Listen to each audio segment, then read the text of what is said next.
जीवन निर्वाह कर रहे हैं। आप सोचिए कि शहरों में उनका जीवन कैसे चलता होगा। तो कि कई लोगों के यहाँ बिजली बंद है और इस शहर में कैसे वो रह रहे हैं, वो परिवार रह रहा है। खटाखट पैसा निकलता जा रहा है, लोग निर्धन से और निर्धन होते जा रहे हैं।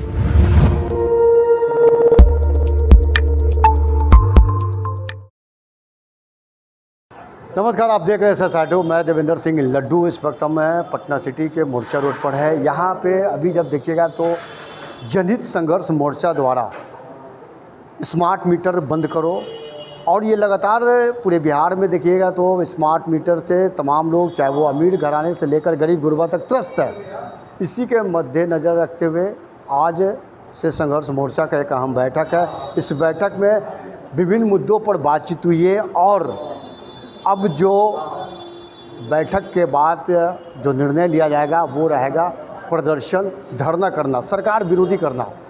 जब देखा जाता है तो स्मार्ट मीटर में आप अगर 500 रुपया, 1000 रुपया का रिचार्ज करवाते हैं तो पता चलता है कि 1 से 2 दिनों के अंदर में समाप्त हो जाता है। और लोग खास करके जो भी, चाहे वो दुकानदार हो, चाहे वो गरीब, तमाम लोग इस चीज़ से त्रस्त है। आज इस बैनर में देखिएगा तो स्मार्ट मीटर बंद करो, आर्थिक शोषण बंद करो। इस बैठक में क्या तरह के क्या बात हुई है, हम सीधे चलते हैं बैठक है।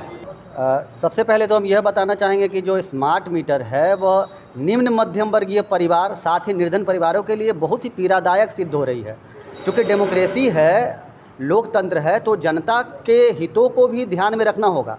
मैं ऐसे कई परिवारों से मिला हूं जो बिजली बिल, स्मार्ट मीटर के जो बिजली बिल आते हैं उनको न देने की स्थिति में पिछले 2-3 महीनों से बिना बिजली के जीवन निर्वाह कर रहे हैं। आप सोचिए कि शहरों में उनका जीवन कैसे चलता होगा। तो जनप्रतिनिधि को भी मैं कहना चाहता हूं कि जो वोट लेकर के, जनता का वोट लेकर के जो विधानसभा और संसद भवन में बैठते हैं, तो वो उन्हें जनता के इस बहुत बड़ी विकट समस्या जो कि धन से संबंधित है, सरकार भी घोषणा कर चुकी है कि 80 करोड़ जनता को 5 किलो अनाज पर निर्भर है, वो 2000, 2500, 3000 जो कहाँ से वो बिजली बिल दे पाएंगे, जिनकी मासिक आय 5000, 6000, 7000 रुपये महीना है।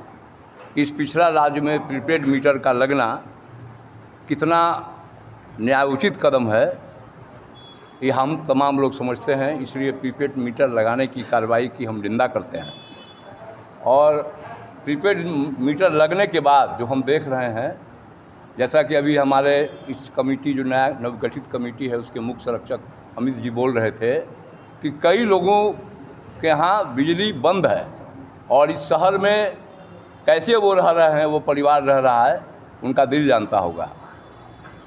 और एक बात आपको बताना चाहेंगे कि पूरे देश में सबसे महंगा बिजली बिहार में है। बिजली का जो दर है वो बिहार में सबसे ज़्यादा है।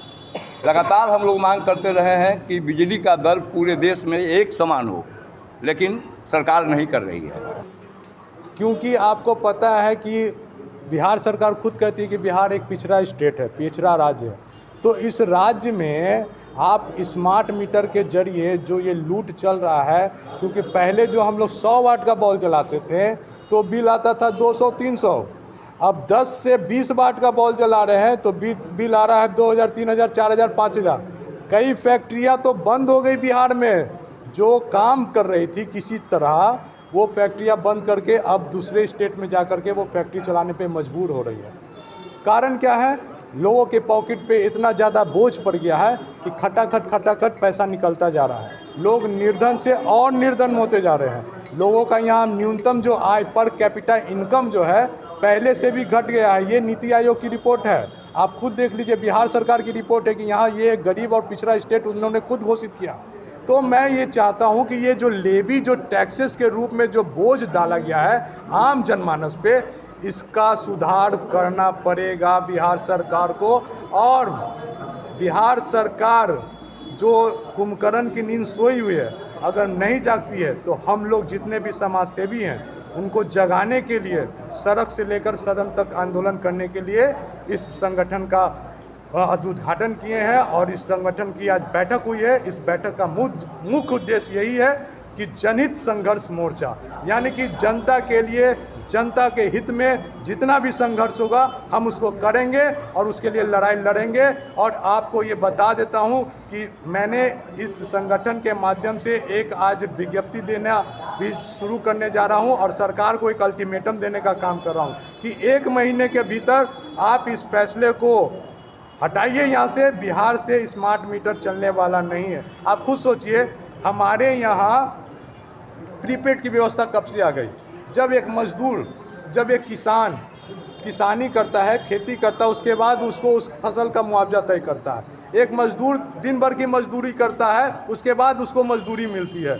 खुद उनके कैबिनेट में काम करने वाले जो पदाधिकारी हैं, उनको महीने भर काम करने के बाद तनख्वाह मिलता है। तो फिर ये प्रीपेड की व्यवस्था कहाँ से आ गई भाई? इस प्रीपेड व्यवस्था को हटाइए, इस स्मार्ट मीटर को हटाइए। जय हिंद, जय भारत।